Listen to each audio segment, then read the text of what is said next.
Hurry up, Toby.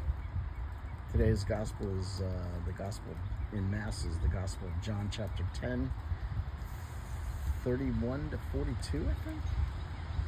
And I think it continues with yesterday but yesterday Jesus said something, they wanted to stone him, and he walked through. No, he either hid or he walked through them. I always like the one where he walked through them.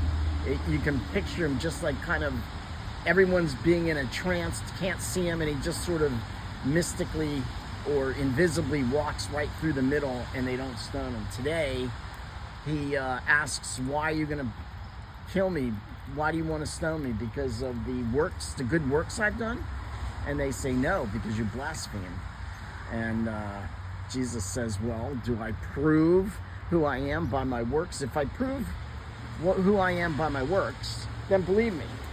If I don't, then don't believe me. Go. Come on, Gus. And the works that the way I'm understanding that is that the works he's talking about, he's performing miracles. So he's clearly of God. He's got the power of God behind him, because when he speaks, he says he speaks with the authority of God, but then he backs it up by having God's authority allow him, or his own authority really, allows him to do miracles.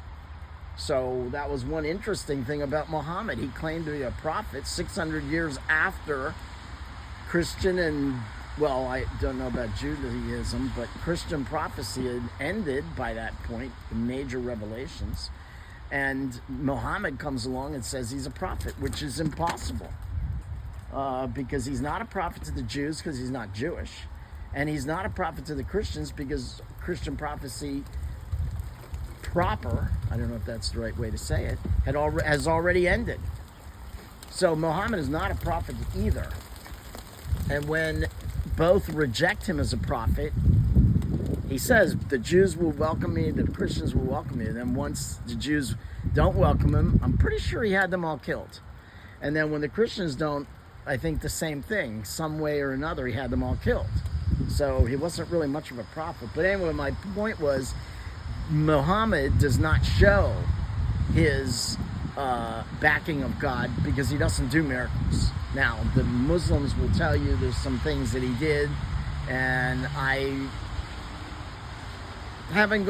looked into that before, but at this moment I'm not prepared to respond to that. But I'm pretty sure that we have some major problems with what they call miracles and the authenticity of these supposed miracles by Muhammad.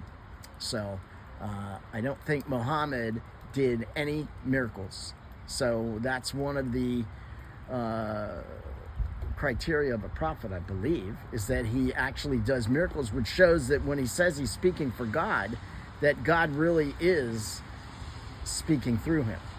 So let's ask all the saints to pray for us. Today was an interesting saint name. What was it? Anyway, let's ask all the saints to pray for us. Please pray for the souls in purgatory.